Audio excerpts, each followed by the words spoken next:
বগুড়ায় কারাগার থেকে পালানো মৃত্যুদণ্ডপ্রাপ্ত 4 আসামি গ্রেপ্তার, জেলা প্রশাসনের 6 সদস্যের তদন্ত কমিটি। সিলেটে বন্যা পরিস্থিতির উন্নতি হলেও বাড়ছে পানিবাহিত নানা রোগ, কুড়িগ্রামে ব্রহ্মপুত্র ও তিস্তার ভাঙন আতঙ্কে স্থানীয়রা। এবং ক্রেতা সংকটে টাঙ্গাইলের পাকুটিয়ার চামড়ার হাট, কাঙ্ক্ষিত দাম না পাওয়ায় লোকসানের মুখে ব্যবসায়ীরা।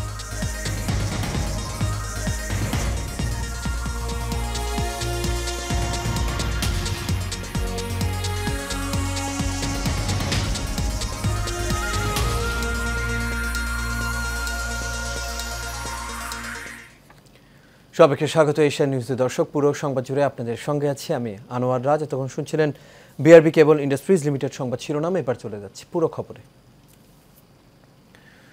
বগুড়া জেলা কারাগারের ছাদ ফুটো করে ও দেয়াল টপকে পালিয়ে যাওয়া মৃত্যুদণ্ডপ্রাপ্ত 4 কয়েদিকে গ্রেপ্তার করেছে পুলিশ। ভোরে তাদের গ্রেপ্তার করা হয়। এই তথ্য নিশ্চিত করেছেন পুলিশ সুপার সুদীপ কুমার চক্রবর্তী। তিনি বলেন, মঙ্গলবার রাত 3টার দিকে ফাঁসির দণ্ডপ্রাপ্ত 4 কয়েদি জেলা কারাগারের ছাদ ফুটো করে ও দেয়াল টপকে পালানোর চেষ্টা করলে পুলিশ বিষয়টি টের পায়। এরপর ভোর 4টার দিকে তাদের গ্রেপ্তার করে পুলিশ। গ্রেপ্তারকৃত কয়েদিরা হলেন কুড়িগ্রামের মোহাম্মদ নজরুল মজনু ওরফে মঞ্জু, নরসিংদীর মোহাম্মদ আমির হামজা, বগুড়ার মোহাম্মদ জাকারিয়া ও মোহাম্মদ ফরিদ শেখ। এদিকে ঘটনা তদন্তে জেলা প্রশাসনের পক্ষ থেকে 6 সদস্যের একটি তদন্ত কমিটি গঠন করা হয়েছে।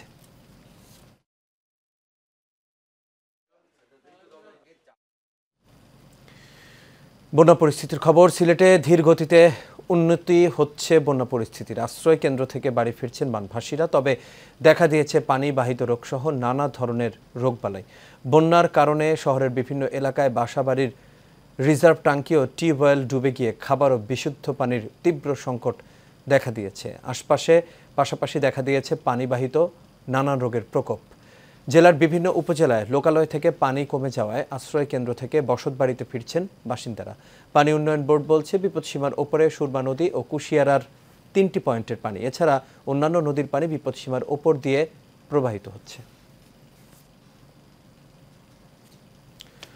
কুড়িগ্রামের ফুলবাড়িতে বন্যার পানি কমলেও ভাঙন আতঙ্কে ব্রহ্মপুত্র তিস্তা পাড়ের বাসিন্দারা। এরই মধ্যে ভাঙনে বিলীন হয়েছে বসতবাড়ি, ফসলি জমিসহ নানা স্থাপনা। স্থানীয়দের অভিযোগ, ভাঙন ঠেকাতে দাবি জানালেও পদক্ষেপ নিচ্ছে না পানি উন্নয়ন বোর্ড। জাহাঙ্গীর আলমের পাঠানো তথ্যচিত্রে বিস্তারিত জানাচ্ছেন অনুকৃতি আদিত্য। তিস্তা ও ধরলা নদীর পানি কমে যাওয়ায় বন্যা পরিস্থিতির উন্নতি হয়েছে। তবে ধরলা নদী ভাঙনে দিশেহারা হয়ে পড়েছে কুড়িগ্রামের ফুলবাড়ি উপজেলার চরমেকলি ও পশ্চিম ধনিরাম এলাকার শতাধিক পরিবার। এরই মধ্যে ভাঙনে বিলীন হয়েছে 22টি বসতবাড়ি, ফসলি জমিসহ নানা স্থাপনা। ভাঙনের আশঙ্কায় আরও 30 পরিবার। স্থানীয়দের অভিযোগ, ভাঙন ঠেকাতে বারবার দাবি জানালেও অগ্রগতি হয়নি একটুও। কিন্তু আমার জমা জমি যেটুকু জমা জমি সম্পূর্ণ ভাঙছে, ফসলি জমি সম্পূর্ণ ভাঙছে। এখন আমরা নিরুপায় হয়ে গেছি। আমাদের এই নদী ভাঙনে কলা ক্ষেত, ভুট্টার ক্ষেত, ধান চাষের ভূমি ভাঙে যাচ্ছে। এখন যদি বাড়িটাও আমার ভাঙে নিয়ে যায়, তাহলে আমি বাচ্চা ধরে কি করব? এখন যে যতটুকু আবাদ করে গেছে সেটুকু ভাঙে নিয়ে গেছি। কিছু বাড়ি আছে এগুলো হুমকির মুখে রয়েছে, তাই ঊর্ধ্বতন কর্মকর্তার কাছে আমার দৃষ্টি আকর্ষণ করছি, তারা যেন অতি দ্রুত এই ভাঙন রোধ করার ব্যবস্থা করে। এদিকে ভাঙন কবলিত এলাকা পরিদর্শন করে নদী ভাঙন রোধে প্রয়োজনীয় উদ্যোগ নেওয়ার আশ্বাস স্থানীয় জনপ্রতিনিধির। সবার সাথে কথা বললাম, তাদের সমস্যাগুলো জানলাম।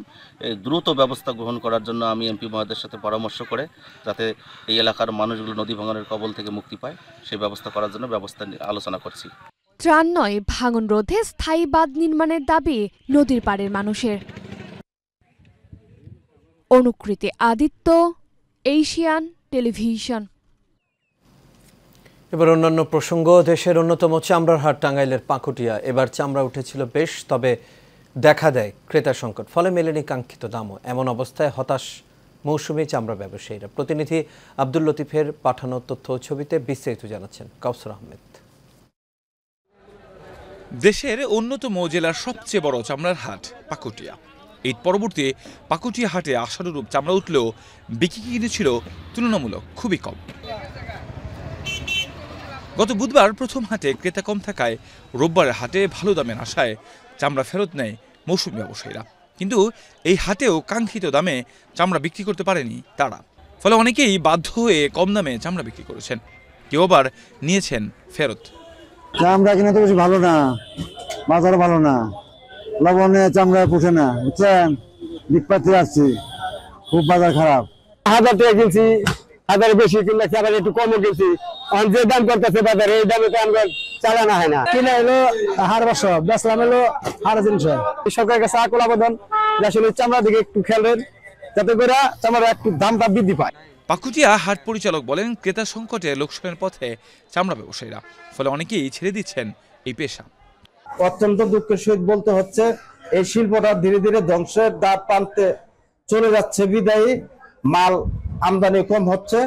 1978 সালে পাকুটিয়া হাট প্রতিষ্ঠিত হয়। পুরনো এই চামড়ার হাটকে আগের মতো জমজমাটে প্রয়োজনীয় ব্যবস্থা নেওয়ার দাবি সংশ্লিষ্টদের। কাউসার আহমেদ, এশিয়ান টেলিভিশন।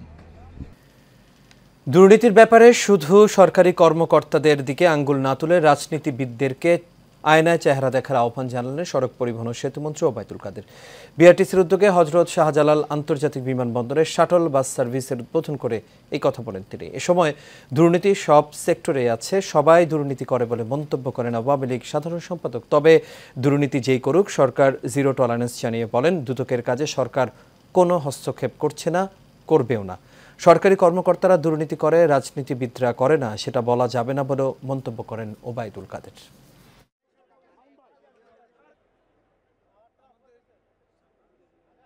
দুর্নীতি যে সরকারি কর্মকর্তারা করে, পলিটিশিয়ানরা করে না, এটাও তো বলা ঠিক। কারণ আমরা যখন কথা বলি, আমি সবার কথাই বলছি, তখন আমাদের প্রথমত আয়নায় নিজের চেহারাটা দেখা হচ্ছে।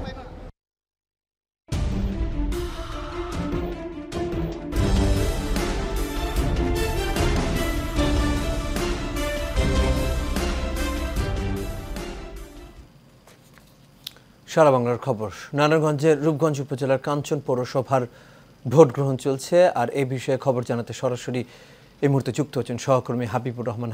হাবিব, আশা করি আপনি আমাকে শুনতে পাচ্ছেন। হাবিব, নির্বাচনের পরিবেশ কেমন দেখছেন? দেখছিলাম যে বৃষ্টি হচ্ছে, তো বিস্তারিত আমাদের জানাবেন। রাজ, নারায়ণগঞ্জের কাঞ্চন পৌরসভার নির্বাচন শুরু হয়েছে সকাল 8টা থেকে। অত্যন্ত শান্তশিষ্ট এবং সুশৃঙ্খল পরিবেশের মধ্যে এখন পর্যন্ত নির্বাচন হতে আমরা দেখেছি। প্রতিটা কেন্দ্রে পুলিশ আছে 20 জন, পাশাপাশি আনসার, এবং প্রতিটা কেন্দ্রের জন্য একজন করে ম্যাজিস্ট্রেট, পাশাপাশি জুডিশিয়াল ম্যাজিস্ট্রেটও রয়েছে।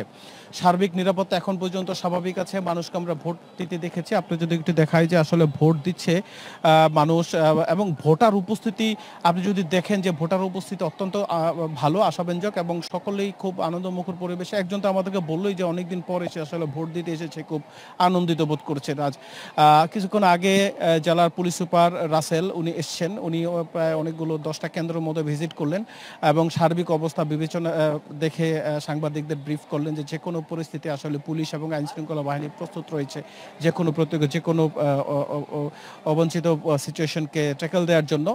পাশাপাশি জেলা নির্বাচন কর্মকর্তার সাথে আমরা কথা বলেছি, তিনি সাংবাদিকদেরকে জানিয়েছেন যে নির্বাচন সুষ্ঠু করার লক্ষ্যে আসলে যে কোনো পদক্ষেপ নিতে নির্বাচন কমিশন কুণ্ঠাবোধ করবে না, এবং তারা অত্যন্ত কঠোর অবস্থানে আছে। তো এখন পর্যন্ত আমরা অত্যন্ত সুষ্ঠু পরিবেশে নির্বাচন হতে দেখেছি। নির্বাচনের যে দুজন প্রার্থী আছে রফিক এবং বাদশা, তার মধ্যে আমরা বেশ ভালো ভোট যুদ্ধ হচ্ছে বলে আমরা বুঝতে পারছি, এবং অনেকে মোট 46 জন প্রার্থী কাউন্সিলর সহ এখানে দাঁড়িয়েছেন নারায়ণগঞ্জে যে কাঞ্চন পৌরসভায়।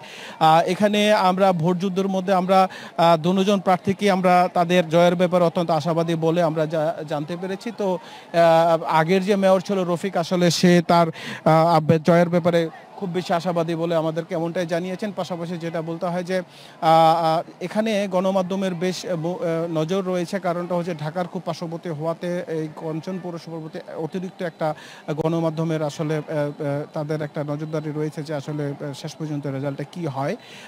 যে তবে সরকার জেলা প্রশাসন যেটা আমাদেরকে জানিয়েছেন যে জেলার যে কোনো প্রকার প্রতিকূল পরিস্থিতি হোক না কেন তারা নির্বাচন সুষ্ঠু করার জন্য অত্যন্ত সচেষ্ট। এই বৃষ্টির মধ্যেই কিন্তু অনেক প্রার্থী অনেক ভোটার এসে আসলে ভোট দিচ্ছেন আমরা দেখেছি রাজ, এবং শেষ পর্যন্ত আমরা কি হয় আমরা আপনাকে জানাবো। তো রাজ, এই ছিল নারায়ণগঞ্জ থেকে আমার কাছে কাঞ্চন পৌরসভার ভোটের সর্বশেষ। জি হাবিব, আপনাকে অসংখ্য ধন্যবাদ। দর্শক, নারায়ণগঞ্জ থেকে যুক্ত হয়েছিলেন সহকর্মী হাবিবুর রহমান হাবিব। চলে যাচ্ছি পরবর্তী খবরে। নীলফামারীর সৈয়দপুরে 110 টন বিক্রয় নিষিদ্ধ প্রায় 3 কোটি টাকার কার্বোফুরান কীটনাশক জব্দ করেছে উপজেলা প্রশাসন। উপজেলা কৃষি বিভাগ, এনএসআই ও র্যাবের যৌথ অভিযানে সৈয়দপুর বিসিক শিল্পনগরী থেকে এসব অবৈধ কীটনাশক জব্দ করা হয়। অভিযানে সৈয়দপুর উপজেলা সহকারী কমিশনার আমিনুল ইসলাম, কৃষি কর্মকর্তা ধীমান ভূষণ, এনএসআইয়ের উপপরিচালক মোহাম্মদ মশিউর রহমান সহ র্যাব ও পুলিশ সদস্যরা উপস্থিত ছিলেন। বিশ্ব স্বাস্থ্য সংস্থার শ্রেণী অনুযায়ী কার্বোফুরান ফর্মুলেশনের বিষাক্ততা মানুষসহ প্রাণীকুলের জন্য ক্ষতিকর। ফলে 2023 সাল থেকে এর বিক্রয়, বিপণন, প্রদর্শন ও প্রচারণা নিষিদ্ধ করে কৃষি মন্ত্রণালয়। জয়পুরহাটের লতিরাজ কচু এখন দেশের সীমানা পেরিয়ে রপ্তানি হচ্ছে বিদেশে। এখান থেকে সরকার রাজস্ব পেলেও বেচা কেনার জন্য নেই নির্দিষ্ট কোনো হাট, ফলে ন্যায্য দাম পাচ্ছেন না কৃষকরা। জয়পুরহাট থেকে মোহাম্মদ রাব্বু হাসানের তথ্য চিত্রে বিস্তারিত জানাচ্ছেন অনুকৃতি আদিত্য। প্রায় 30 বছর আগে জয়পুরহাট জেলার পাঁচবিবি উপজেলায় হাতে গোনা কয়েকজন কৃষক কচুরলতি চাষ শুরু করেন। বর্তমানে এটি বাণিজ্যিক রূপ নিয়ে সারা জেলায় চাষ হচ্ছে। কচুরলতিকে এখানকার মানুষ লতিরাজ নামে অভিহিত করেছেন। তবে এই কচুরলতি বেচা কেনার জন্য এখানে সরকারিভাবে নির্ধারিত কোনো হাট বাজার নেই। তাছাড়া রপ্তানির জন্য প্রসেসিং করতে লতি পাঠাতে হয় ঢাকা কিংবা চট্টগ্রামে। আমরা কৃষক, আমরা আবাদ করি, ন্যায্য মূল্য পাই না। সরকারিভাবে যদি একটা হাট থাকতো তাহলে আমরা বেচা কিনা করার সুবিধা হতো। সরকার কাছে আবেদন। কৃষক ও ব্যবসায়ীদের স্বার্থে প্রসেসিং সেন্টারে দাবি জানিয়েছেন এই জনপ্রতিনিধি। পাঁচবিবির কচুরলতি ব্যবসায়ীদের জন্য নির্ধারিত স্থান যদি নির্বাচিত করে দিতে পারি তাহলে আমার মনে হয় এখানে ব্যবসায়ীরা এবং কৃষকরা অনেক লাভবান হবে। এদিকে লতি চাষে কৃষকদের সহযোগিতার আশ্বাস দিয়েছেন জেলা কৃষি সম্প্রসারণ অধিদপ্তর। বাংলাদেশের চাহিদা মিটিয়ে বহির্বিশ্বে যেমন মালয়েশিয়া, সিঙ্গাপুর, মধ্যপ্রাচ্য, দুবাই সহ বিভিন্ন দেশে এটি রপ্তানি হচ্ছে।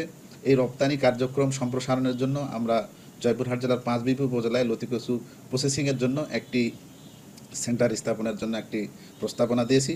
এই প্রস্তাবনা পাশ হলে এবং এই প্রসেসিং সেন্টারটি স্থাপন হলে কৃষক উপকৃত হবে এবং লতি কচুর বাজার আভ্যন্তরীণভাবে সম্প্রসারিত হবে এবং বহির্বিশ্বেও এটির সম্প্রসারণ আরও বৃদ্ধি পাবে। জয়পুরহাটের পাঁচবিবিতে সরকারিভাবে প্রসেসিং সেন্টার গড়ে তুলতে পারলে একদিকে যেমন সময় ও শ্রম বাঁচবে, অন্যদিকে কৃষকরা তাদের ন্যায্য দাম পাবে।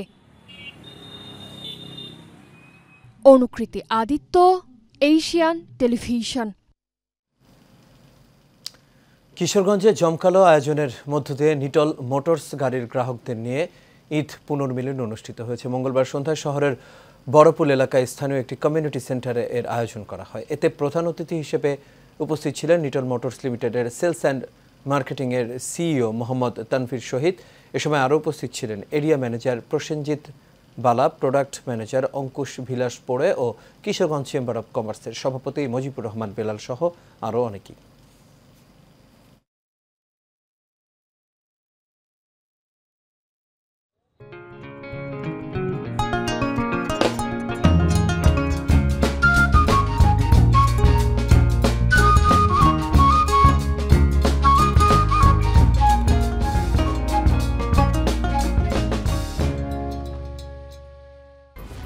এক্সপার্ট B500 CWR স্বাধীনতার সুবর্ণ জয়ন্তীতে নতুন বাংলাদেশ গড়ার প্রত্যয়। HM steel B500 CWR।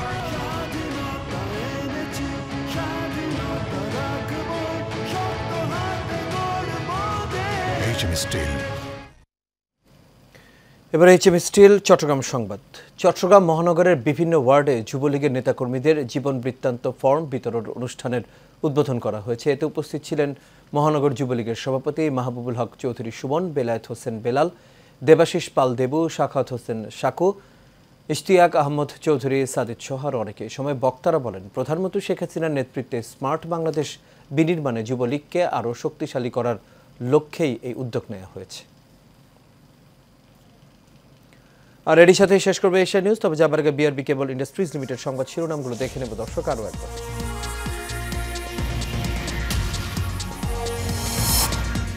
বগুড়ায় কারাগার থেকে পালানো মৃত্যুদণ্ডপ্রাপ্ত 4 আসামি গ্রেপ্তার, জেলা প্রশাসনের 6 সদস্যের তদন্ত কমিটি।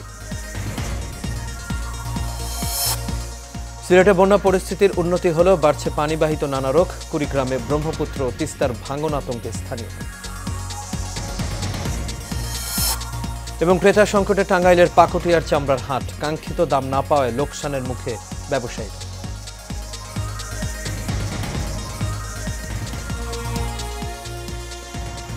দর্শক, এই ছিল আমাদের এখনকার আয়োজনে। আমাদের পরবর্তী সংবাদ দেখার আমন্ত্রণ রইল। এতক্ষণ সাথে থাকার জন্য সবাইকে ধন্যবাদ।